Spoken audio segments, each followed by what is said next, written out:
नमस्कार बच्चों। आज मैं हिंदी की मैम किरण आज आप लोग को पढ़ाएंगे आधुनिक काल का छायावाद। ठीक है। आज देखिए, आज छायावाद के बारे में बताएंगे कि आधुनिक युग का बहुत महत्वपूर्ण युग है। आधुनिक काल का सबसे महत्वपूर्ण युग है छायावाद, और सबसे ज़्यादा परीक्षाओं में भी पूछा जाता है छायावाद और छायावाद के कवियों के बारे में।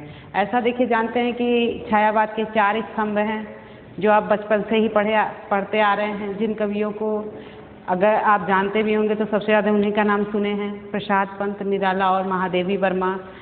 ऐसे ही आपको छायावाद के बारे में कि आधुनिक काल का जो सबसे अधिक महत्वपूर्ण है यही है छायावाद। इसमें अगर किसी छायावाद क्या है, प्रश्न ऐसा आता है कि छायावाद है क्या, कभी मन में आया क्या? शुरू में भी थोड़ा सा जानकारी नहीं होती है तो लोग अपने मन की कल्पना से बना लेते हैं कि इसका क्या होगा, कि जो छाया में बैठकर कवि लिखते होंगे वही छायावाद के अंतर्गत आते हैं। तो ऐसा नहीं है। इसका मतलब होता है कि छायावाद इसकी स्पष्ट भाषा कहीं नहीं, स्पष्ट इसका परिभाषा कहीं नहीं दी गई है, लेकिन इतना कहा गया कि अगर किसी कविता के भावों की छाया, किसी कविता के भावों की छाया कहीं अन्य जगह पड़े तो उसे ही क्या कहते हैं? छायावाद कहते हैं। ऐसा कहते हैं महावीर प्रसाद ने इसे रहस्यवाद कहा, सुमित्रानंदन पंत ने इसे सौंदर्य चित्रण कहा। छायावाद के बारे में देखिए, कुछ कवियों ने छायावाद पे पुस्तकें लिखी हैं, जैसा कि आप देख रहे हैं सामने में शंभुनाथ सिंह ने पुस्तक लिखी है छायावाद पर, छायावाद युग। नामोर सिंह ने लिखा है छायावाद, और डॉक्टर देवराज ने लिखा है छायावाद का पतन, और आचार्य शुक्ल जी ने काव्य में रहस्यवाद। बच्चन शुक्ल जी जानते हैं, जिनका हिंदी साहित्य का इतिहास हम लोग पढ़ते हैं, डॉक्टर नगेंद्र और शुक्ल जी का आचार्य रामचंद्र शुक्ल, इन्होंने छायावाद को कहा है काव्य में रहस्यवाद। जिज्ञासा और रहस्यवाद का बहुत अच्छा वर्णन है छायावाद में। और डॉक्टर देवराज ने छायावाद का पतन कैसे हुआ, इसके बाद जब आया आपका प्रगतिवाद, प्रयोगवाद। नामोर सिंह ने छायावाद और शंभुनाथ सिंह ने छायावाद युग। इन लोगों की पुस्तक है, इन्होंने पुस्तक लिखा है। बच्चन सिंह का पूरा नाम है हरिवंश राय बच्चन। ये अमिताभ बच्चन के पिताजी थे। हरिवंश राय बच्चन बहुत अच्छे कवि थे, जिनकी रचना मधुशाला, मधुबाला, मधुकलश, निशा निमंत्रण, ये इन्होंने लिखा। क्रांतिकारी कवि निराला, छायावाद के कवि निराला, जिनको क्रांतिकारी कवि भी कहा गया है। और गंगा प्रसाद पांडे। निराला की क्रांति, इनका दुख, इनकी वेदना, इनकी एक रचना सरोज स्मृति में दिखाया गया है। अब देखिए, गंगा प्रसाद पांडे ने भी निराला पे लिखा है महाप्राण निराला। और दूधनाथ सिंह ने निराला एक आत्महंता आस्था। रामविलास शर्मा निराला की साहित्य साधना। और नंद दुलारे वाजपेयी की पुस्तक है जयशंकर प्रसाद। इन्होंने देखिए छायावादी ही कवि के बारे में लिखा है। अब है डॉक्टर नगेंद्र, जिन्होंने सुमित्रानंदन पंत के बारे में लिखा। नंद दुलारे वाजपेयी हिंदी साहित्य की 20वीं सदी। सुमित्रानंदन पंत छायावाद पुनर्मूल्यांकन, इनकी पुस्तक है। और जयशंकर प्रसाद का है रहस्यवाद, यथार्थवाद और छायावाद। गंगा प्रसाद पांडे ने 2 लिखी, महायसी महादेवी और छायावाद के आधार स्तंभ। और कृष्ण चंद्र वर्मा ने लिखा छायावादी काव्य। और महेंद्र नाथ राम ने लिखा नवजागरण व छायावाद। ये इन लोगों की पुस्तक है। देखिए, नंद दुलारे वाजपेयी ने तो हिंदी साहित्य की 20वीं सदी, और रामविलास शर्मा ने आलोचना, निराला की साहित्य साधना, आलोचनात्मक कवि हैं नंद दुलारे वाजपेयी और रामविलास शर्मा और डॉक्टर नगेंद्र। देखिए, और रामचंद्र शुक्ल, ये लोग आलोचनात्मक कवि हैं। इन लोगों की ये पुस्तक है। अब देखिए, छायावाद में कहा गया था कि छायावाद का पहला प्रयोग, छायावाद शब्द कैसे आया, कहाँ से आया, इसके बारे में प्रश्न आता है कि छायावाद का सबसे पहले प्रयोग मुकुटधर पांडे ने किया था, जिसलिए इनको प्रवर्तक भी माना गया था।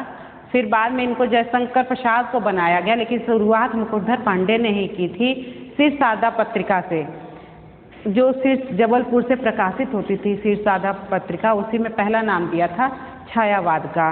और है कि इसलिए इन्हें छायावाद का जनक और प्रवर्तक भी कहा गया। सरस्वती पत्रिका में 1921 जून अंक में सुशील कुमार ने छायावाद का प्रयोग किया था। सरस्वती पत्रिका जो थी वो द्विवेदी युग की पत्रिका, बहुत फेमस पत्रिका थी द्विवेदी युग की, जिसमें महावीर प्रसाद द्विवेदी ने कवियों का संकलन किया और कवियों को एक आधार स्तंभ बनाया, मतलब, और छायावाद की कट्टर विरोधी पत्रिका माना गया है सुधा को। कट्टर विरोधी पत्रिका, विरोध में जो खड़ी है पत्रिका उसको सुधा। और छायावाद की समर्थक कौन सी पत्रिका है? जागरण पत्रिका। फिर इसके बाद है कि मैनिफेस्टो, छायावाद का मैनिफेस्टो या घोषणा पत्र पल्लव को कहा गया है। अब है छायावाद के संदर्भ और कवियों समीक्षकों के विचार। देखिए, सबने छायावाद के अलग अलग विचार दिए हैं, सबने छायावाद की क्या परिभाषा दी है इसके बारे में बताया गया है कि आचार्य द्विवेदी ने छायावाद को अनियोक्ति पद्धति कहा और आचार्य शुक्ल ने इसे मधुचर्या कहा कि दाहिने की छायावाद वो है जो पीछे से नाक पकड़ने का एक अभिव्यक्ति कहते हैं, पीछे से नाक पकड़ने की अभिव्यक्ति को ही छायावाद कहते हैं, ऐसा आचार्य रामचंद्र शुक्ल ने कहा है। अब है नामवर सिंह ने छायावाद को अनेक प्रवृत्तियों का कुंज कहा है। नामवर सिंह आलोचनात्मक कवि हैं और नंद दुलारे वाजपेयी ने छायावाद को सांस्कृतिक नवजागरण से समृद्ध माना। और जयशंकर प्रसाद ने कहा कि मोती के भीतर छाया की जैसी तरलता ही छायावाद है। और मुकुटधर पांडे ने छायावाद भाव प्रकाशन का एक नया मार्ग है। और रामस्वरूप चतुर्वेदी छायावाद मूलतः शक्तिकरण है। और नंद दुलारे वाजपेयी ने छायावाद को हिंदी साहित्य में प्रतिष्ठा दिलाई, नंद दुलारे वाजपेयी ने। अब है शुक्ल जी ने छायावाद शब्द का प्रयोग किया। उन्होंने छायावाद को, शुक्ल जी ने रहस्यवाद, स्वच्छंदतावाद, अभिव्यंजनावाद और फैंटस्माटा का शब्द का प्रयोग किया है छायावाद के लिए रामचंद्र शुक्ल ने। शुक्ल जी ने छायावाद को यूरोपीय प्रभाव मानकर ईसाई फैंटस्माटा से इसे समृद्ध किया और छायावाद का चलन द्विवेदी युगीन रुखी त्रिवृत्तात्मक की प्रतिक्रिया के रूप में हुआ। ये शुक्ल जी ऐसा कहते हैं। शुक्ल जी ने छायावाद में सर्वाधिक महत्व सुमित्रानंद पंत, जिनको प्रकृति का सुकुमार कवि कहा गया है, उनको दिया है। और इलाचंद्र जोशी, शिवनाथ प्रसाद को छायावाद जनक माना है। और नंद दुलारे वाजपेयी जो हैं छायावाद का जनक सुमित्रानंदन पंत को मानते हैं। और इसकी परिभाषा छायावाद की अलग अलग परिभाषा है कि वस्तु छायावाद वस्तुवाद और रहस्यवाद के बीच की कड़ी है, ऐसा गंगा प्रसाद पांडे ने कहा है। और डॉक्टर नगेंद्र जो आलोचनात्मक कवि है, उन्होंने कहा स्थूल के प्रति सूक्ष्म का विद्रोह ही छायावाद है। सब कवियों ने अपनी अपनी अलग परिभाषा दी है। राम कुमार वर्मा ने कहा कि परमात्मा की छाया आत्मा में पड़ती है और आत्मा की छाया परमात्मा में पड़ती है, दिखाई दे तो वही क्या है? छायावाद है। और शांति प्रिय द्विवेदी ने छायावाद एक दार्शनिक अनुभूति है, ऐसा कहा है। और केसरी नारायण शुक्ल ने कहा छायावाद के व्यक्तिवाद, आत्मा अव्यक्ति, कलावाद आदि बुजुर्गवाई संस्कृति के विविध रूप है। महादेवी वर्मा ने भी छायावाद की परिभाषा दी। उन्होंने कहा कि प्रकृति के बीच जीवन का उद्गित छायावाद ही है। और डॉक्टर नगेंद्र ने इसके महत्व को रेखांकित करते हुए कहा इस कविता का गौरव अच्छा है और इसकी समृद्धि की सत्ता अमीर काव्य ही कर सकता है। उन्होंने, देखिए, इसमें पत्रिका कुछ थी छायावाद में मर्यादा, प्रताप, प्रभा, माधुरी, कल्याणी, भारत देशदूत, जागरण, हंस। अब देखिए छायावाद की विशेषता, छायावाद की विशेषता,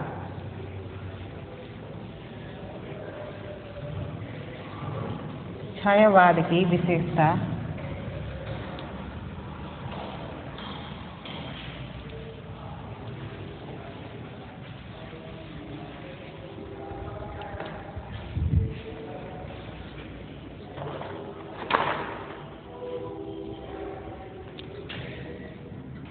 छायावाद की विशेषता।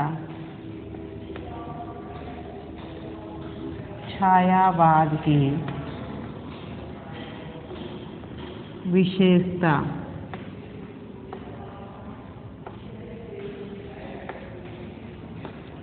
देखिए, छायावाद की विशेषता रहस्यवाद, स्थूल के प्रति सूक्ष्म का विद्रोह, व्यक्ति स्वातंत्र का स्वर, रहस्यवादी प्रवृत्ति।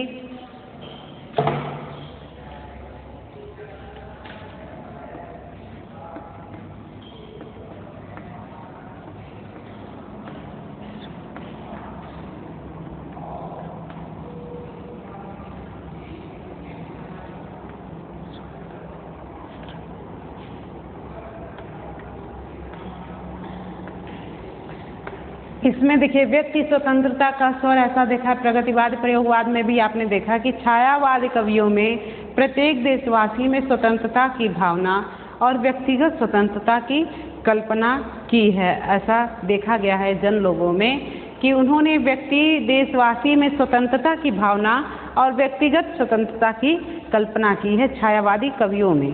निराला ने मैं शैली अपनाई। पंत ने कहा मैं प्रेमी उच्छ्वादर्शों का। ऐसी इन्होंने हम मैंपन व्यक्तित्ववाद ऐसा दिखाया कि संस्कृत के स्वर्गिक स्पर्शों में। प्रसाद ने बरसों प्रभात हिमकंस आंसू इस विश्व सदन में। महादेवी ने कहा रहने दो हे देव, अरे ये मेरे मिटने का अधिकार। अपने अपने स्वतंत्रता की बात उन्होंने सिर्फ अपनी बात कही, स्वतंत्र रूप के से बात कही। और रूढ़ियों से मुक्ति का प्रयास। दूसरा है रूढ़ियों से मुक्ति का प्रयास। मुक्ति का प्रयास। देखिए, दूसरा है रूढ़ियों से मुक्ति का प्रयास। जो रूढ़ियों, जो परंपराएं हैं, जो पुरानी चली छायावादी कवियों ने आंतरिक और बाह्य सभी रूढ़ियों से प्रयास किया निकलने का, उससे बाहर निकलने का। ऐसा कहा कि ये नए विषय, नई भाषा, नए छंद का प्रवर्तन किया छायावादी कवियों ने। अब है प्रसाद ने देखिए दिया है कि इसमें छायावाद में बता कि निरपंत का है कट गए छंद के बंद, रास के रजत पास। निराला की पंक्ति है तोड़ो तोड़ो तोड़ो कारा पत्थर की, फिर निकले गंगा जल की धारा। पंत कहते हैं कि दूध झरो जगत के जीर्ण पथ। निराला मुक्त छंद प्रवर्तन वैदिक परंपरा के अनुसार करते हैं। ऐसा आपने देखा कि इन्होंने रूढ़ियों से मुक्ति पाने का प्रयास किया है। आप दूसरी विशेषता थी इसकी। तीसरी विशेषता है प्राकृतिक स्पंदन या प्रकृति चित्रण, सौंदर्य चेतना।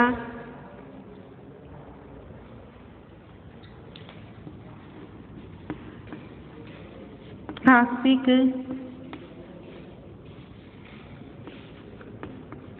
स्पंदन, प्राकृतिक चित्रण। देखिए, आप हर युग में, हर काल में प्रकृति से अलग कोई कवि नहीं रहा। अगर जो प्रकृति से अलग कवि है वो कवि है ही नहीं ऐसा। लेकिन सबसे ज़्यादा छायावादी कवियों में प्रकृति के बारे में बताया गया है और प्रकृति का सबसे अच्छा चित्रण छायावाद में ही हुआ है। ऐसा देखिए, छायावादी कविता का प्रकृति से बहुत घनिष्ठ संबंध रहा है। और प्रसाद ने प्रकृति को विलक्षण ईश्वरी देन कहा है और विश्वात्मा की छाया भी माना है। ऐसा पंत ने सर्व सुंदरी कहते हैं, स्वमेव पर्वत पुत्र कहते हैं। अब महादेवी प्रकृति को अचल पथिक मानती हैं। और प्रसाद ने कहा बीती विभावरी जागरी, और निराला संध्या सुंदरी धीरे धीरे। पंत ने देखिए प्रकृति के सुकुमार कवि सुमित्रानंदन पंत को कहा गया है। ये जो अल्मोड़ा कौसानी के रहने वाले थे और प्रकृति के इर्द गिर्द ही इनकी रचनाएं हैं। गीतात्मक मधुर वेदना। चौथी विशेषता है गीतात्मक मधुर वेदना। मधुर वेदना। गीतात्मक मधुर वेदना। देखिए छायावाद में ही कवियों ने वेदना, दर्द की जितनी रसानुभूति की है, जितना अनुभूतिपूर्वक वर्णन किया है, आप महादेवी वर्मा का ही देख लीजिए। उनकी एक पंक्ति थी विरह अनुभूति की, कि गीत से प्रस्तुत, अपने विरह को गीत के माध्यम से प्रस्तुत किया। मैं नीर भरी दुख की बदली, और ये निराला की पंक्ति सरोज स्मृति में इन्होंने सब विरह का वर्णन किया कि दुखी जीवन की कथा रही, क्या कहूँ आज जो नहीं कही, ऐसा निराला की पंक्ति थी। और छायावादी कविता आंतरिक स्पर्श से पुलकित भावों की कविता है। कवि की पहचान उसका वियोगी होना है, उसका कार्य आह के गीत सृजन करना है। महादेवी आधुनिक युग की मीरा कही गई। उन्होंने लिखा विरह का युग आज दिखा, मिलने के लघुपल सरीखा। देखिए इन्हें महादेवी वर्मा को आधुनिक युग की मीरा भी कहा गया है, वेदना की देवी भी कहा गया है, कि महारानी, वेदना की महारानी देवी। और इन्होंने कहा कि कवि की पहचान, लोग कहते हैं कि कवि की पहचान वही होता है उसका वियोगी होना है। वो अपने आंतरिक मनोभावों को अपना कार्य आह से सृजन करता है, जो उसके मन में आह रहती है उसी से इसका प्रयास या सृजन होता है। देखिए गीतात्मक मधुर वेदना, गीत के माध्यम से अपनी मधुर वेदना को, अपने दर्द को क्या करते हैं छायावादी कवि प्रस्तुत करते हैं। जैसे हमने पंक्ति बताई आपको महादेवी की और निराला की। अब है नारी विषयक नव्य धारणा। नारी विषयक नव्य धारणा। नव्य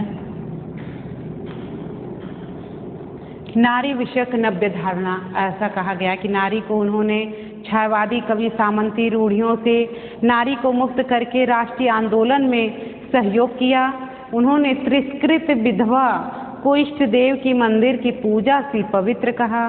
भोग्या नारी के संदर्भ में पावन गंगा स्नान की कल्पना करना, उसे देवी माँ सहचरी प्राण कहकर पुकार उठना और नारी आदर्शों की सूचक है, ऐसा छायावादी कवियों ने कहा। जैसे प्रसाद की है पंक्ति की, नारी तुम केवल सिद्धा हो, विश्वास रजत नगपग तल में, पीयूष रोसी बहा करो जीवन के सुंदर समतल में। ऐसा जयशंकर प्रसाद की रचना में है नारी के प्रति कि नारी तुम केवल श्रद्धा हो। इन्होंने कहा कि नारी एक नई धारणा, उन्हें एक ऐसा अछूता नहीं माना गया कि जो मंदिरों मस्जिदों में न जा सके, बल्कि उन्हें उस मंदिर की पूजा सी माना, उस पूजा की पुष्प सी माना। उस नारी को इनकी नव्य धारणा, नई सोच ने कहा कि इनकी नारी को आदर्शों की सूचक माना। उन्होंने कहा कि मंदिर की पूजा सी पवित्र कहना, और भोग्या जो नारी थी उसके संदर्भ में गंगा सी पवित्र माना है, ऐसा छायावादी कवियों ने नारी के प्रति धारणा रखी। अब है युगीन सत्य और यथार्थ अभिव्यक्ति।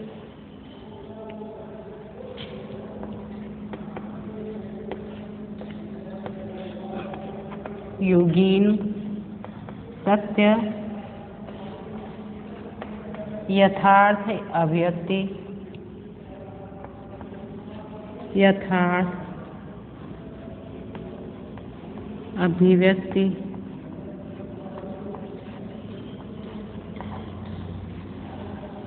देखिए युगीन सत्य व यथार्थ अभिव्यक्ति, ऐसा ही इन्होंने कहा कि इन कवियों ने अपने सत्य को यथार्थ ढंग से प्रस्तुत किया। इन्होंने अपनी जो सत्यता थी, जो आंखों देखा हाल था, जिसको उन्होंने अनुभव किया, उसकी यथार्थ ढंग से अभिव्यक्ति की। युगीन सत्य को, जो युग में जो सत्य चल रहा था, उसकी यथार्थ ढंग से अभिव्यक्ति कवि। जैसे एक निराला की है, वो तोड़ती पत्थर, इसमें भिक्षुक विधवा, आप सीधे उसका दर्द या उसका कविता पढ़ के सामने वो चित्र आपके सामने उभर आता है, वैसा यथार्थ सत्यता का वर्णन किया है इसमें। और उन्होंने कहा कि पंत ने युगांत, युगवाणी, ग्राम्य आदि कविता में यथार्थ सत्य की अभिव्यक्ति की। और पंत ने कहा कि यह तो मानव लोक नहीं रे, यह है नगर अभी अपरिचित। इन्होंने कहा कि यह तो मानव लोक नहीं रे, यह है नगर अपरिचित, ऐसा युगीन सत्य और यथार्थ अभिव्यक्ति किया। अब देखिए इसके बाद है राष्ट्रीय एवं सांस्कृतिक चेतना।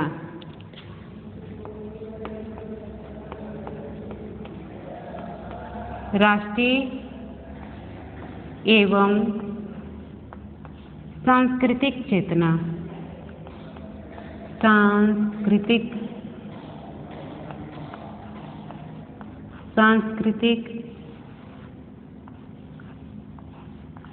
चेतना, राष्ट्रीय एवं सांस्कृतिक चेतना। देखिए, इन कवियों ने छायावादी काव्य राष्ट्रीयता का पोषक रहा है। जैसे निराला ने भारत जय विजय करे और पंत ने भारत माता ग्रामवासिनी कहा, और प्रसाद ने विदेशी सत्कन्या से कार्नेलिया से भारत की वंदना कराई। जैसे उसमें कहा कि अरुण यह मधुमेह देश हमारा, चंद्रगुप्त में। और प्रसाद ने राष्ट्रीयता का ओज स्वर चंद्रगुप्त नाटक से दिया, हिमांद तुंग सिंह से प्रबुद्ध शुद्ध भारती, स्वयं प्रभा जला स्वतंत्रता पुकारती। ऐसा सुमित्रानंदन पंत की रचना है कि स्वयं प्रभा समुज्ज्वला स्वतंत्रता पुकारती। और एक है स्वच्छंद कल्पना का नवोन्मेष। देखिए, ये छायावादी युग में सबसे ज़्यादा हुआ था, स्वच्छंद कल्पना का,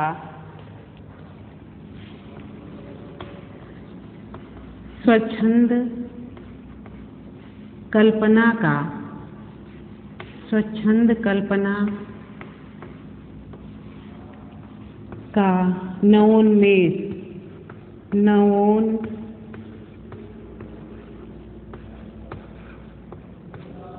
सबसे विशेषता में ये महत्वपूर्ण है ये कि सबसे मिलती जुलती नहीं अलग था कि स्वच्छंद कल्पना, कल्पनावाद या फैंटेसी या भाव जगत ही छायावाद है। देखिए, इसमें दिया है कि स्वच्छंद कल्पना का नवोन्मेष कि छायावाद की महत्वपूर्ण विशेषता अनुभूति और काल्पनिकता है। इन कवियों ने विराट बिंब एवं सूक्ष्म बिंब प्रस्तुत किया है। जैसे विराट बिंब या सूक्ष्म बिंब प्रस्तुत किया, सिंधु सेज पर धरा वधु अब तनिक संकुचित बैठी सी। निराला का जैसे पंक्ति है, नैनों का नैनों से गोपन प्रिय संभाषण। और पंत कहते हैं, सैकत सैया पर दुग्ध धवल तनवंगी गंगा ग्रीष्म विरल, सिकता सी सस्मित सीपी पर युग ज्योत्सना रही विचर। पंत कोमल कल्पनाओं के राजकुमार कहे जाते हैं। उन्होंने ऐसा ही कोमल कल्पनाएं प्रकृति से लिया, स्वच्छंद कल्पना का अन्वय। उन्होंने अपने काल्पनिक कल्पना को बहुत अच्छा वर्णन किया। और इसमें देखिए काव्य सौंदर्य है कि छायावादियों ने विशेषण विपर्यय अलंकार के सहारे नई काव्य सौंदर्य रहेगा इसमें हेडिंग, काव्य सौंदर्य और भाषा में लाक्षणिकता, नए छंद नए अलंकार का प्रयोग,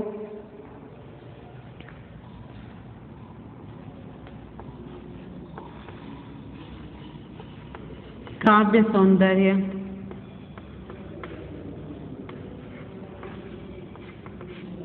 इसमें नए छंद नए प्रयोग, छंद का प्रयोग, नए छंद व नए लय का प्रयोग, नए छंद का प्रयोग या लय का प्रयोग और अलंकार का प्रयोग, नए छंद नए अलंकार का प्रयोग, ऐसा छायावाद में हुआ था। फिर भाषा में लाक्षणिकता थी। इन्होंने छायावादियों ने विशेषण विपर्यय अलंकार के सहारे नई भाषा को गढ़ा। जैसे मधुमेह, अभिशाप, सुंदर पाप, घायल आंसू, नीरव भाषा, मधुव्यता, निर्दित स्वप्न, स्वप्नोत्पल, हांसल, टलमल जैसे ऐसे वर्डों का प्रयोग किया छायावाद में। इन्होंने कहा कि ऐसे अलंकारों का प्रयोग किया जो नई भाषा को गढ़ा, एक नई भाषा हो गई। जैसे मधुमेह, अभिशाप मतलब एक श्राप भी है लेकिन मधुमेह है जो प्रेम पूर्वक दिया गया हो। और एक है सुंदर पाप, पाप किया लेकिन सुंदर पाप। और एक घायल आंसू, नीरव भाषा, मधु व्यथा, व्यथा है लेकिन मधु है। ऐसी कुछ अलग तरीके से गढ़ा काव्य सौंदर्य में नए छंद नए अलंकार का प्रयोग किया छायावादी कवियों ने। अब देखिए, इन कवियों ने कहा कि जलवाह बादल को, गंधमय वायुओं को, इन कवियों ने शब्द कौशल वाक्य विन्यास का श्रेष्ठतम प्रयोग किया और इन्होंने काव्य के सभी रूपों पर रचना की। जैसे एक महाकाव्य था कामायनी जयशंकर प्रसाद की, जो बहुत ही छायावाद की बहुत अच्छी काव्य मतलब महाकाव्य माना गया है और सबसे ज़्यादा प्रसिद्धि इसको मिली है कामायनी को। और है प्रबंध काव्य है प्रेम पथिक प्रसाद की। तुलसीदास जो है प्रबंध काव्य एक है जो निराला की रचना है। और लोकायतन पंत की। और लंबी कविता है प्रलय की छाया जो प्रसाद की है। शेर सिंह का शस्त्र समर्पण प्रसाद। परिवर्तन सुमित्रा नंदन पंत और राम की शक्ति पूजा निराला की।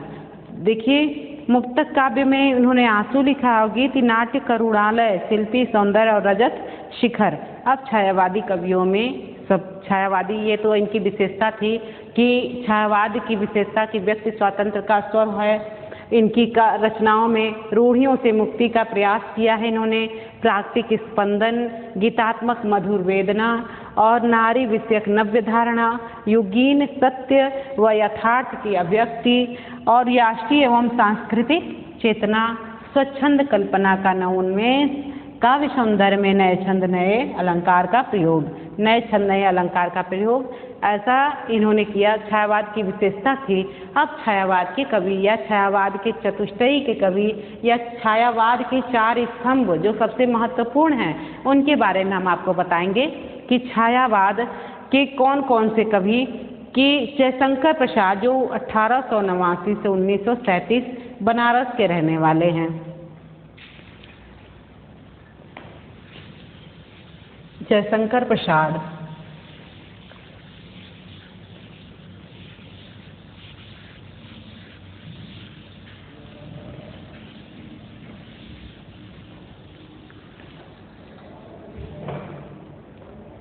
जयशंकर प्रसाद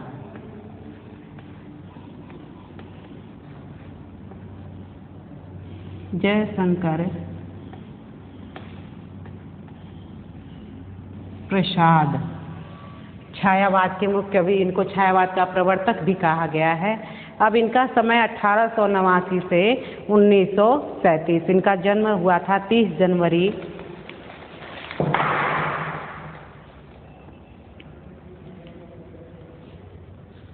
जन्म था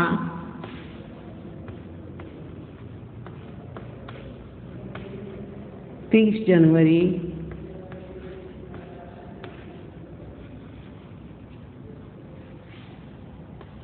1889 ईस्वी। जयशंकर प्रसाद का जन्म 30 जनवरी 1889। अब है कि ये काशी गोवर्धन सराय मोहल्ले में बनारस में काशी गोवर्धन सराय मोहल्ले देखिए काशी में हुआ था इनका जन्म। काशी। अब ये सुगनी साहू परिवार के थे। बहुत अच्छा खानदान था। सुगनी साहू जो सुरती का काम करता था और व्यवसाय था। प्रसाद सुगनी साहू परिवार से संबंध थे। जैसे इनके जो पूर्वज थे गणपति साहू शिवरत्न साहू और देवी प्रसाद साहू। फिर जयशंकर प्रसाद चौथी पीढ़ी थी साहू परिवार की। और इन्होंने कहा कि सुगनी साहू परिवार से समृद्ध थे। इनके पारिवारिक शिक्षक जो परिवार में पहले शिक्षक जो होते परिवार में आते थे जिसमें मोहनी लाल गुप्त थे आदि से ज्ञान प्राप्त किया। प्रसाद छायावाद के प्रतिनिधि कवि दार्शनिक कवि और महाकवि हैं। ये छायावाद के प्रतिनिधि कवि हैं। छायावाद के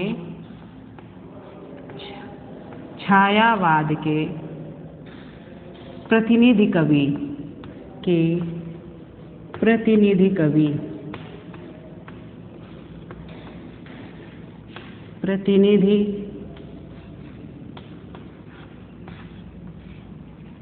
इनको जयशंकर प्रसाद को छायावाद का प्रतिनिधि कवि कहा गया। कलाधर कवि कहा गया है। छायावाद का प्रवर्तक कहा गया है। अब देखिए कि ये 15 नवंबर ये छायावाद के प्रतिनिधि कवि दार्शनिक कवि और महाकवि हैं। जयशंकर प्रसाद देखिए मैथिली शरण गुप्त ने इनकी मृत्यु जब हुई थी उनके बारे में लिखा कि जयशंकर कहते कहते हम आज भी काशी आएंगे किंतु प्रसाद न विश्वनाथ को मूर्तिमान पाएंगे। 15 नवंबर 1937 में 15 नवंबर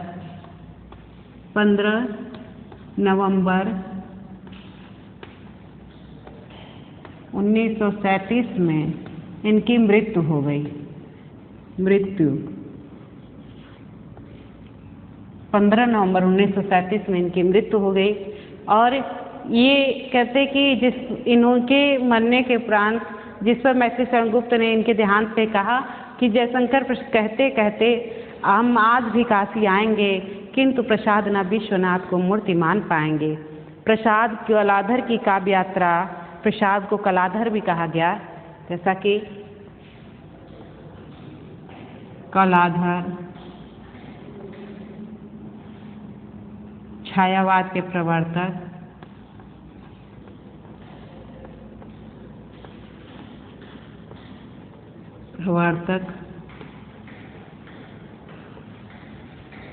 और देखिए प्रसाद की काव्य यात्रा हिंदू पत्रिका और ब्रज भाषा में शुरू होती है।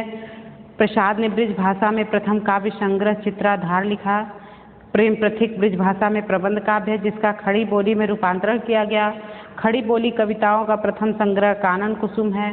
प्रसाद की प्रथम छायावादी रचना प्रथम प्रभात है जो झरना काव्य संग्रह में है। झरना छायावाद का प्रथम काव्य संग्रह है। झरना जो है इनका प्रथम काव्य संग्रह है। झरना प्रथम काव्य संग्रह, प्रथम काव्य संग्रह। झरना प्रथम काव्य संग्रह इनका माना गया है, जिसमें प्रथम प्रभात इनकी कविता छपी थी। अब प्रसाद की रचना है कि उर्वशी, वन मिलन, प्रेम राज, प्रेम प्रथिक, छोको श्वास। देखिए छोको श्वास लास्ट में इनका है।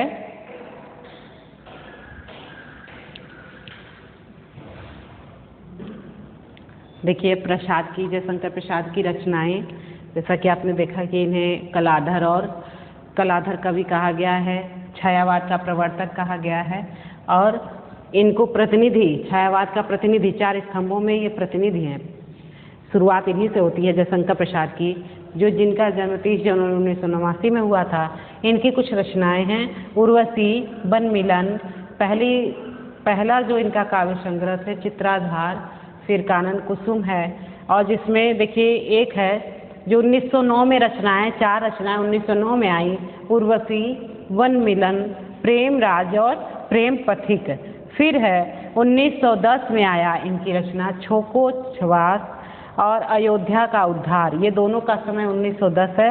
1911 में वभ्रुवाहन, 1912 में कानन कुसुम और 1913 में करुणालय, 1914 में महाराणा का महत्व, 1918 में झरना, 1925 में आंसू और 1928 में अशोक की चिंता, 1933 लहर और 1935 कामायनी, जो हिंदी का महाकाव्य भी माना गया है और छायावाद की सबसे प्रमुख रचना भी कही गई है कामायनी को।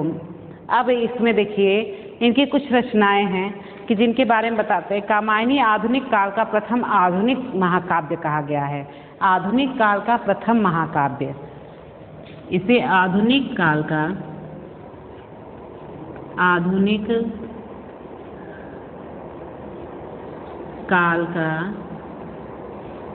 प्रथम महाकाव्य, काल का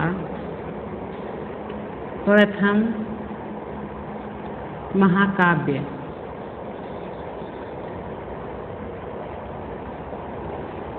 किसको कहा गया है? कामायनी को। कामायनी में रचना है ईड़ा श्रद्धा, 15 सर्ग हैं इसमें। कामायनी में 15 सर्ग है जो चिंता से शुरू होता है और आनंद पर समाप्त होता है, जिसमें पात्र हैं ईड़ा, श्रद्धा, मनु। ईड़ा जो बुद्धि की प्रतीक है, मनु मन का प्रतीक है और श्रद्धा जो है हृदय का प्रतीक है। इसके माध्यम से कामायनी एक महाकाव्य लिखा जयशंकर प्रसाद ने, क्योंकि इसमें यंत्र और तर्क पर आधारित समाज के चित्रण के साथ साथ शैव दर्शन की अभिव्यक्ति है कामायनी में। और कामायनी के पश्चात महाकाव्य लिखने की आवश्यकता ही नहीं पड़ी, क्योंकि मानव की स्थिति परिस्थिति का पूर्ण विकास मिलता है। और इसमें कितने 15 सर्ग हैं। इन्होंने कहा कि इसके बाद कोई ऐसा महाकाव्य लिखने की जरूरत ही नहीं पड़ी, क्योंकि यहाँ मानव की स्थिति परिस्थितियों का वर्णन मिलता है। देखिए इसमें 15 सर्ग है जो चिंता, आशा, श्रद्धा, काम, वासना, लज्जा, कर्म, ईर्ष्या, ईड़ा, स्वप्न, संघर्ष, निर्वेद, दर्शन, रहस्य और आनंद। देखिए कामायनी में कुल 7 पात्र हैं। मनु मन का प्रतीक है, श्रद्धा हृदय का प्रतीक है, ईड़ा जो है वो बुद्धि का प्रतीक है, मनु पुत्र कुमार मानव का प्रतीक है, अब पुरोहित असुर आकली और किलात आसुरी वृत्ति के प्रतीक माने गए हैं कामायनी में। देखिए कामायनी में त्रिपुर इच्छा ज्ञान कर्म का प्रतीक और वृषभ धर्म सोमलता भोग के प्रतीक हैं। शाश्वत प्रदेश जहाँ औद्योगिक बुद्धिवादी का प्रतीक माना गया, कैलाश पर्वत समरसता आनंद शांति और आनंद का, त्रिपुर क्रिया इच्छा ज्ञान शिव इच्छा का ज्ञान, ये सब का वर्णन कामायनी में हुआ था, उसको प्रतीक माना गया है किसका? मुक्तिबोध ने कामायनी को फैंटेसी या कल्पना चित्र कहा है। इसको कामायनी को मुक्तिबोध ने फैंटेसी या कल्पना चित्र कहा है। फैंटेसी व कल्पना चित्र, कल्पना चित्र, फैंटेसी व कल्पना चित्र कहा है मुक्तिबोध ने, और शांति प्रिय द्विवेदी ने उपनिषद कहा है। इसको कामायनी को शांति प्रिय द्विवेदी ने उपनिषद कहा है। उपनिषद शांति प्रिय द्विवेदी ने कहा है।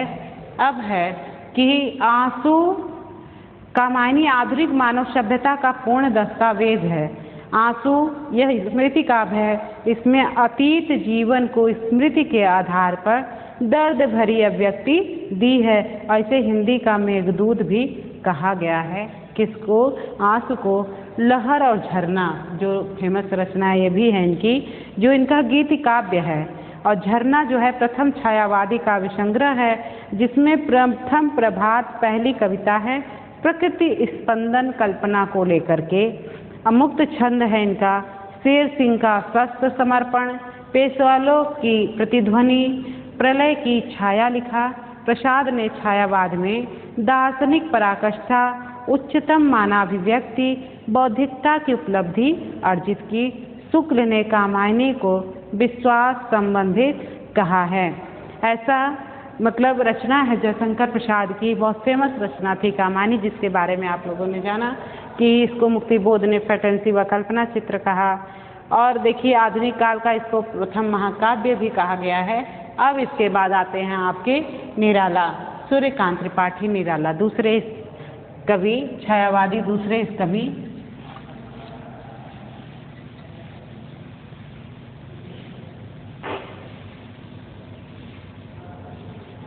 अब है सूर्यकांत त्रिपाठी निराला।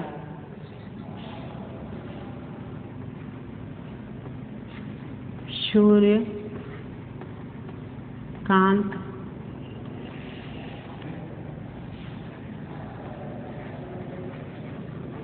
त्रिपाठी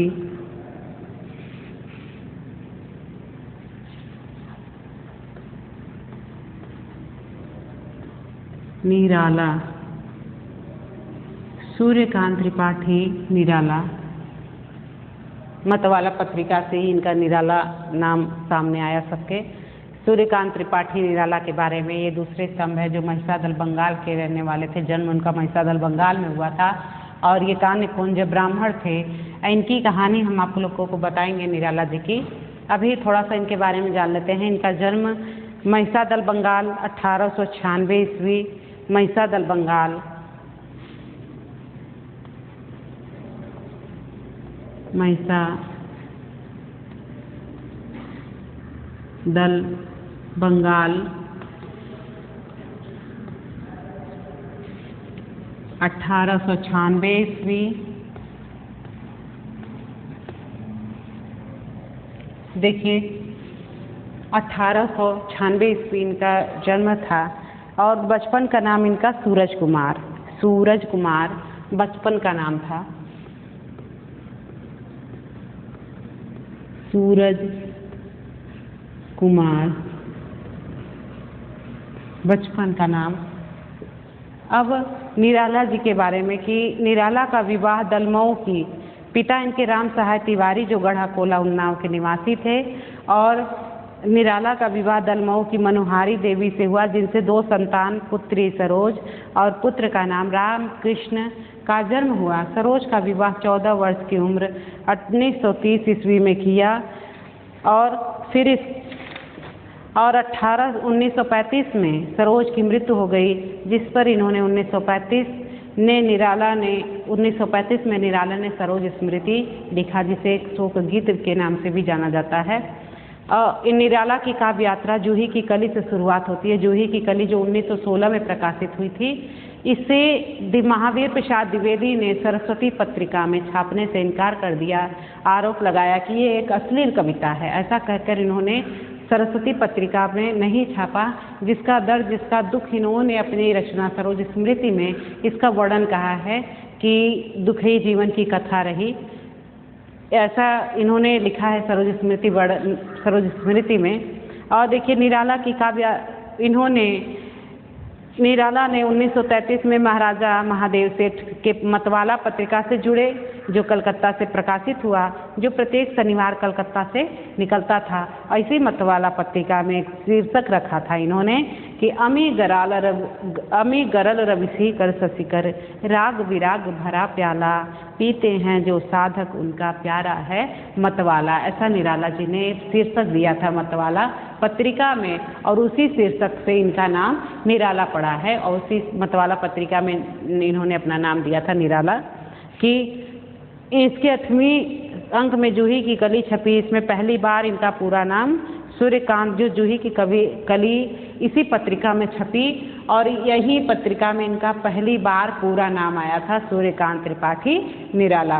और निराला रामकृष्ण मिशन की पत्रिका समन्वय, जो कलकत्ता से, और रंगीला का संपादन किया। अंत में लखनऊ से सुधा का संपादन किया। निराला पर विवेकानंद के नव्य वेदांत का प्रभाव है। इन पर इन्होंने 2 कविता लिखी थी।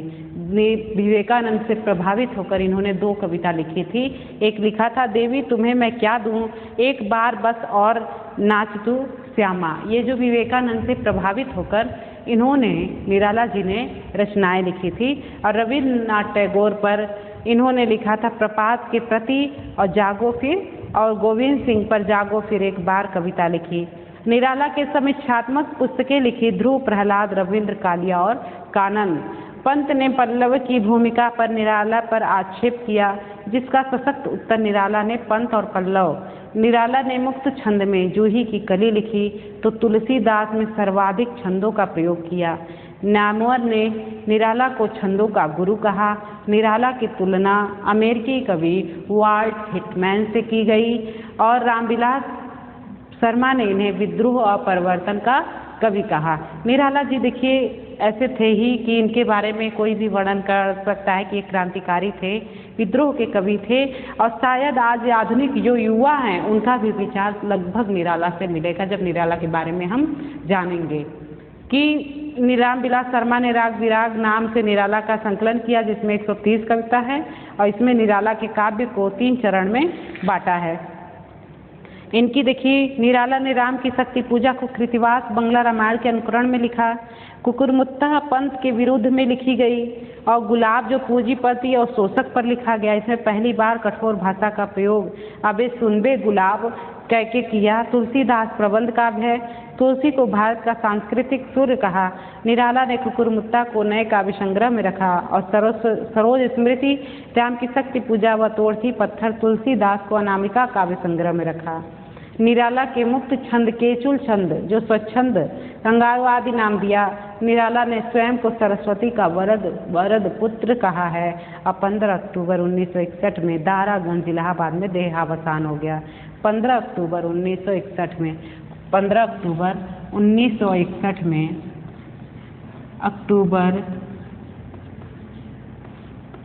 1961 में इनका देहांत हो गया, मृत्यु हो गई दारागंज इलाहाबाद में। देखिए जितने भी हमारे कवि थे कहीं के रहने वाले थे। फर्रुखाबाद की महादेवी वर्मा थी, प्रसाद काशी के थे, पंत देहरादून के थे, और ये आपके निराला जी महिषादल बंगाल के थे। सभी कवि मिलकर, लेकिन आपके यहाँ जो इलाहाबाद है, इलाहाबाद प्रयागराज जिसका नाम हो गया है, वहीं पे सभी का मतलब स्थली थी, सब आके वहीं सम्मिलित हुए। जितने भी कवि थे सब बाद में आके यहीं रहने लगे। आप देखेंगे कि यहाँ पे ही भारतीय हिंदी परिषद है, जिसे इलाहाबाद यूनिवर्सिटी का जो हिंदी विभाग है वो भारतीय हिंदी परिषद के नाम से एक हिंदी संस्था चलती है। सारी कवि सम्मेलन और हिंदुस्तान एकेडमी भारत के करके यहाँ पे साहित्य सम्मेलन होता था, कवियों का सम्मेलन होता था। सारे कवि यहाँ इकट्ठे हुए, कहीं के भी थे, सभी लोग यहाँ आके बस गए। और यहीं पे देखिए इनका दिया है कि ये रहने वाले तो महिषादल बंगाल के थे, लेकिन इनकी मृत्यु कहाँ पे हुई है? प्रयागराज में हुई है। दारागंज, प्रयागराज नाम, दारागंज का नाम सुने हैं, प्रयागराज में है, वहीं पे हुई। और देखिए इनकी कुछ कविता, संघर्ष में एक कवि की आपने देखा कि इनकी विशेषता में पढ़े कि वियोगी, कवि का वियोगी होना ही कवि कहलाता है, उसका वियोगी होना। इन्होंने अपने वियोग में, अपने मतलब पूरे जीवन के संघर्ष की कथा इन्होंने सरोज स्मृति में लिखी कि किस तरीके से इनका विवाह, जो 2 बच्चे अभी छोटे ही थे तभी इनके पत्नी का देहावसान हो गया, और इनके बच्चों का लालन पालन इनकी ससुराल में हुआ। मतलब ससुराल में इनकी जो सास थी, बच्चों की जो नानी थी, उन्होंने ही इनके बच्चों का पालन पोषण किया। अब इनकी बच्ची जब थोड़ी सी बड़ी हो जाती है, शादी की उम्र होती है, और इनकी जो सास थी वो कहती हैं, अभी तो बच्ची छोटी थी, अभी इसका पहले बताते हैं कि ये कहते थे कि हमारा मतलब शादी के लिए निमंत्रण आया था, विवाह के लिए, कि यहाँ आप शादी कर लीजिए क्योंकि अभी आपकी उम्र नहीं है, अब बच्चे छोटे हैं, इनका पालन पोषण कौन करेगा। लेकिन निराला जी शादी करने से इनकार कर देते हैं। फिर भी घर वालों के लाख कहने पे जो वर आता है, मतलब वधू पक्ष के लोग आते हैं, वो लड़के की कुंडली मांगते हैं। जो उनकी सास थी वो बिटिया से कुंडली मंगवाती हैं, और बिटिया इनकी जो होती है, इनकी जन्म कुंडली, इसका सबका वर्णन उन्होंने सरोज स्मृति में किया है कि उन्होंने उस कुंडली, उनकी पुत्री ने उस कुंडली को फाड़ दिया, फाड़ के छोटी नन्ही सी बालिका थी और वो जाकर उस पर बैठ गई। तो निराला जी ने यहाँ पे कहा कि जो मेरी ही कुंडली पे कुंडली मार के बैठ गई, वो यही चाहती कि मेरा विवाह हो, और मैंने विवाह करने से इनकार कर दिया। निराला ने वहाँ विवाह करने से इनकार कर दिया और आजीवन वैसे ही रहे। और इनकी जो सासू थी उन्होंने ही इनके बच्चों का लालन पालन किया। जब बच्ची थोड़ी बड़ी हो गई तो इन्होंने कहा कि आप अपनी पुत्री को ले जाइए, अब आपका अधिकार है यहाँ पे, और आपका कर्तव्य है कि आप इसके लिए वर खोजिए और इसका विवाह का जिम्मेदारी ले लीजिए। लेकिन इनके पास क्या था? कुछ नहीं था। ये आर्थिक रूप से बहुत कमज़ोर हो चुके थे, और ये उस समय लेके आते हैं सरोज स्मृति को। सरोज स्मृति पढ़ने पे पूरा वर्णन मिलता है, इनके कहानी, इनका दर्द भरा पूरा अनुभव मालूम पड़ता है इसमें। ये सरोज स्मृति को में कहते हैं कि सरोज को जब मैं वहाँ से लेके चला तो रास्ते में ऐसे लग रहा था कि जैसे कनक मतलब सोना, अगर कोई गरीब या किसी भिखारी को सोना दे दिया जाए, वो ऐसे संभाल के ऐसे डरते हुए चलता है जैसे उसके साथ सोने की गट्ठा लदी हो। ऐसे ही मेरी पुत्री जो थी सोने कनक के समान इतनी सुंदर। एक पिता ने अपने पुत्री का बहुत अच्छे से वर्णन किया है सरोज स्मृति में। उन्होंने कहा कि वो इतनी सुंदर कनक के समान, जैसे डर था मुझे उस प्रकार मैं अपनी लड़की को लेकर चला आ रहा था। और उसका विवाह, क्रांतिकारी कवि इनको ये कहा गया था कि इन्होंने रूढ़ियों को, ब्राह्मणों को और उनकी बाह्यडंबरों को इन्होंने सीधा प्रहार किया है। कहते चमरोधे के जूते हम नहीं पूंजेंगे। कहते चमरोधे के जो चमड़ी का व्यापार करते हों, अर्थात मतलब कि जो देखते हों, पैसे लेन देन की बात करते हों, चमड़े का बात करते हैं, जिनकी बात विचार में कोई मतलब खासियत ना हो, व्यवहारिक बिल्कुल ना हो, ऐसे ब्राह्मण के पैर हम नहीं पूजेंगे। वो ऐसा कहते हैं कि लड़की के लिए वर वो अपने ही मतलब जहाँ पे वर करते थे वहीं पे वो अपनी लड़की के लिए वर देखते हैं और उनकी शादी तय कर देते हैं। और कहते हैं मंत्रोच्चारण खुद करूँगा। उन्होंने अपनी पुत्री का विवाह अपने ही मंत्र के द्वारा, अपने मंत्र पढ़कर अपनी पुत्री का विवाह कराया था। और कुछ ही साल बाद उनकी पुत्री बीमार हो जाती है कम उम्र में ही, और उनका देहावसान हो जाता है। कहते हैं कि इसमें उनकी पुत्री जो निराला की सरोज स्मृति थी, 35 में सरोज की मृत्यु हो गई और वही 1935 में इन्होंने रचना की, क्योंकि 30 में शादी हुई थी। 14 वर्ष की उम्र में 1930 में ही उनका विवाह कर दिया था और 35 पाँचवें वर्ष में ही उनकी मृत्यु हो गई, जिस पर इन्होंने एक शोक गीत लिखा सरोज स्मृति उनकी याद में। और यहाँ निराला जी थोड़ा सा मतलब दूसरे फक्कड़बाजी या क्रांतिकारी या विद्रोह का कवि कहिए वैसे ही थे और एक निराला प्रवृत्ति की, जिनकी बात ही निराला थी। एक बार ये इलाहाबाद में वर्क करते थे, जिस प्रकाशन में जिस प्रेस में काम करते थे, वहाँ जहाँ भी जाते वो किसी के आगे झुकते नहीं थे और किसी की भी बात मानने के लिए कि मैं उनके सामने न गिड़गिड़ाऊंगा न कहूँगा, वो जो कहते हैं वो करूँगा। ये कहीं कहीं काम करते थे लेकिन अपना हिसाब नहीं मांगते थे कि मैं उनके सामने झुकूंगा नहीं और किसी की बात नहीं बर्दाश्त करते थे कि वहाँ से सीधे चले आते। एक बार की घटना थी कि इनके पास कुछ नहीं था। महादेवी वर्मा, देखिए जो चौथी स्तंभ है महादेवी वर्मा, निराला जी उनको मुँह बोली बहन मानते थे और जब महादेवी वर्मा ने कहा कि भाई मैं तुम्हारे यहाँ आऊँगी, क्योंकि अक्सर महादेवी वर्मा उनका सपोर्ट करती थी आर्थिक रूप से भी और मानसिक रूप से भी, तो वो कहें कि आज मैं आपके घर आऊँगी। जब घर पे जाती हैं देखती हैं उनके घर में कुछ भी नहीं है, कहती हैं आज तुम ऐसे ही रहोगे कि अपना हिसाब किताब कराओगे जहाँ काम करते हो। तो निराला जी निकल जाते हैं, कहते कि चलिए भाई आज इन सब कवि लोग मिलके इनका हिसाब करवा लेते हैं जिस प्रेस में ये काम करते हैं। प्रेस में जाते हैं और इनका काम देखते हुए इनका कुल टोटल रुपए 50 रुपये बना और ये पैसे लेके लौटते हैं और महादेवी वर्मा कहती हैं कि तब तो आज पार्टी होनी चाहिए, जैसा कि आज हम लोग के युग में भी होता है, जब कोई फ्रेंड लोग कोई अच्छा काम होता है तो कहते भाई पार्टी होनी चाहिए। तो पार्टी क्या थी कि काफ़ी हाउस में काफ़ी पिलाने की बात हुई कि सारे कवि लोग जाएंगे और काफ़ी हाउस में चाय पी, आज इनकी कॉफ़ी पियेंगे। निराला जी भी कहते हैं हाँ भाई चलिए, सभी लोग इकट्ठे होते हैं और काफ़ी हाउस में पहुंचते हैं और महादेवी वर्मा भी इनको लिवाकर, थोड़ी सी कहानी आपको इसलिए बताना चाहते हैं क्योंकि इनका जो स्वभाव था उसका परिभाषित कैसे हुआ। एक बार ये मतलब वहाँ सब तो गए, कॉफ़ी हाउस में निमंत्रण दे दिए और एक बार इनका झगड़ा लखनऊ में एक नवाब से हुआ था कवि सम्मेलन में, और वो नवाब अचानक से इनको इलाहाबाद में देखता है और इनका पीछा करने लगता है। तो वो पैसा जो लिए रहते हैं जेब में जाते रहते हैं काफ़ी हाउस की तरफ, तब तक एक बूढ़ी माँ दिखती हैं। ऐसा कि मैंने भी किंवदंतियों में सुना है कि ये उस बूढ़ी माँ को कहते हैं माँ तुम भीख, कहती बेटा कुछ दे दो, कहते बेटा जब कह दिए तो भीख क्यों मांगती हो, 10 रुपये देते हैं। कहते माँ भीख मत मांगना। तो कहती कितने दिन चलेगा बेटा, क्योंकि उस समय का 10 ज़्यादा आज के महंगाई के मतलब आज जो समय उस समय का बहुत ज़्यादा रहा होगा। तो उन्होंने कहा कि नहीं, तो उन्होंने अपने जेब का पूरा पैसा दे दिया और कहा माँ आज से भीख मत मांगना, मेरे पास इतना ही पैसा था। कहते हुए चले गए और नवाब भी इनका पीछा कर रहा था। नवाब भी देख रहा था कि वाकई में ये थोड़ा सा अजीब टाइप का आदमी है। वो पीछा करते करते काफ़ी हाउस में पहुंच जाता है। काफ़ी हाउस में जब पहुंचता है तो वहाँ सारे मित्रगण इनके बैठे रहते हैं काफ़ी हाउस में काफ़ी पीने के लिए। जैसे ही निराला जी जाते हैं और आर्डर होता है काफ़ी पीने के लिए और सभी कवि पीते हैं, और जब पेमेंट वाली बात आती है तो निराला अपनी बहन मुँह बोली बहन महादेवी वर्मा की तरफ इशारा करते हैं कि बहन दे दो कुछ रुपीज़ उनको दे दो।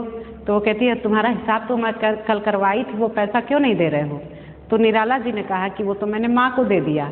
महादेवी वर्मा कहती हैं कि आपकी स्वर्गवासी माँ कहाँ से आ गई, अभी तक तो आपकी माँ नहीं थी, अब कहाँ से माँ आ गई।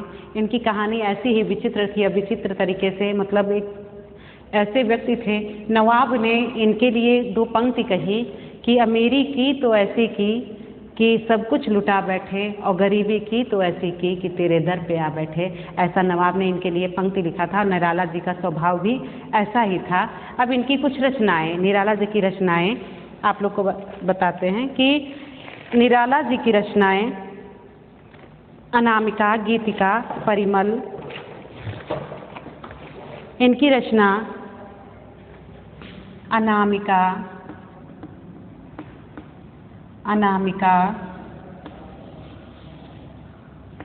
गीतिका, परिमल,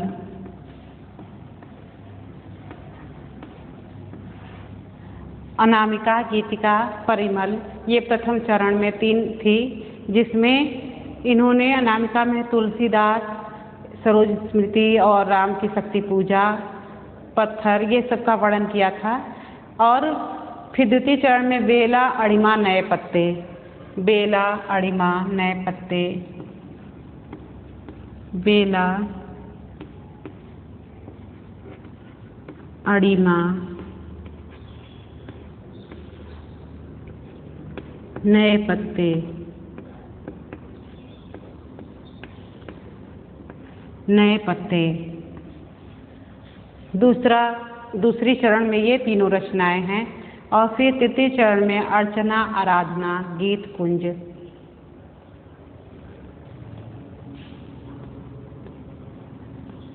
अर्चना,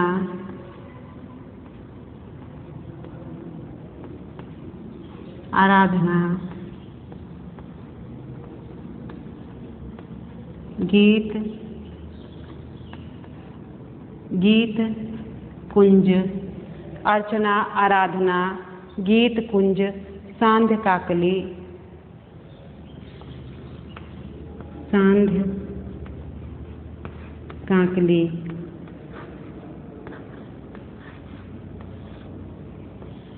तीन चरण में इन्होंने काव्य संग्रह था। इसको प्रथम चरण, द्वितीय चरण, तृतीय चरण नाम दिया था। इसमें निराला का अंतिम काव्य संग्रह है, सांध्य काकली अंतिम काव्य संग्रह है। ये प्रथम चरण और ये द्वितीय चरण में प्रकाशित हुआ, ये तृतीय चरण में काव्य संग्रह है। इसमें कई कविताएं, इनकी सारी रचनाएं आती हैं। देखिए, पत्रोत्कंठित जीवन का विष हुआ संकलित है। निराला ने राम की शक्ति पूजा को कृतिवास बंगला रामायण में अनुकरण पे लिखा है। देखिए, ये है कि अनामिका जो काव्य संग्रह है, जिसमें सरोज स्मृति, राम की शक्ति पूजा, पत्थर और तुलसीदास प्रबंध काव्य जिसमें था।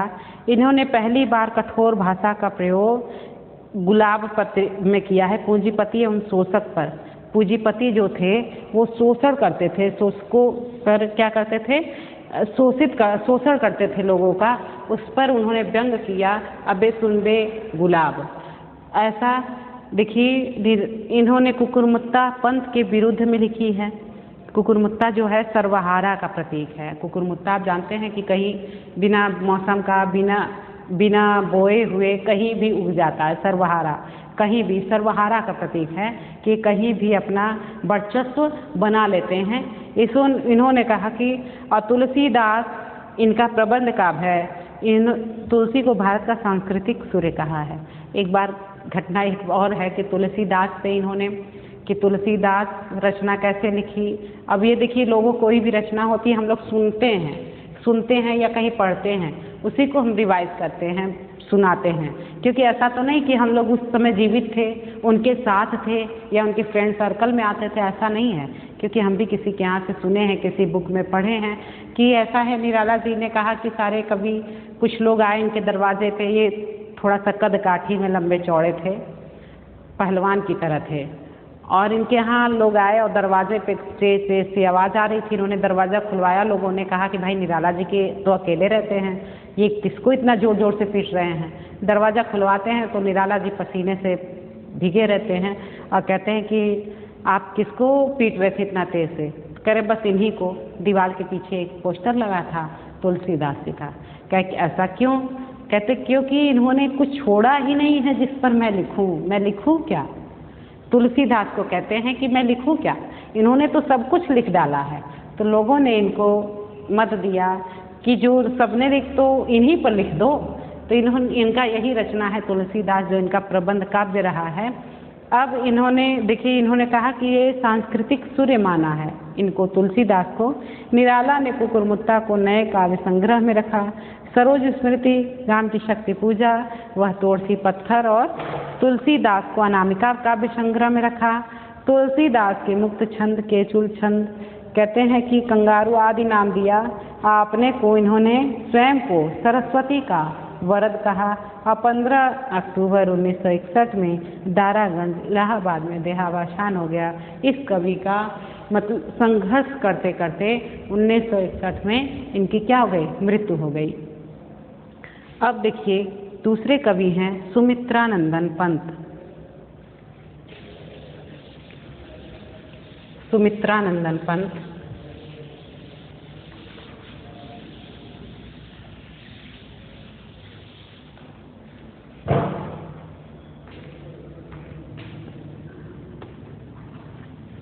सुमित्रा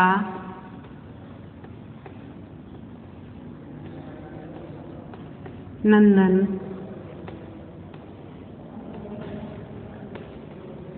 पंत। सुमित्रा नंदन पंत जिन्हें प्रकृति का सुकुमार कवि कहा गया है। प्रकृति का सुकुमार, प्रकृति का सुकुमार कवि कहा गया है सुमित्रा नंदन पंत को, जो अल्मोड़ा कौशानी देहरादून के रहने वाले थे, उत्तराखंड देहरादून। अब देखिए 20 मई 1900 ईस्वी, कौशानी रामनगर अल्मोड़ा। 20 मई जन्म, 20 मई 1900 कौशानी रामनगर, कौशानी रामनगर अल्मोड़ा के निवासी थे। अल्मोड़ा जो आपका उत्तराखंड में पड़ता है,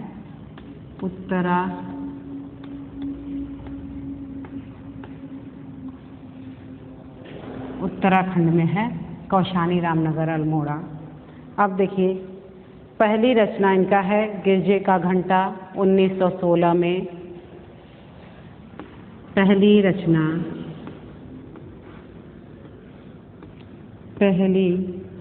रचना गिरजे का घंटा, गिरजे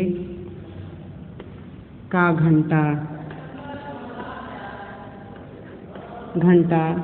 जो 1916 में प्रकाशित हुई। देखिए जो आप निराला की थी जूही की कली, वो भी 1916 में प्रकाशित हुई थी, 1916 में प्रकाशित हुए।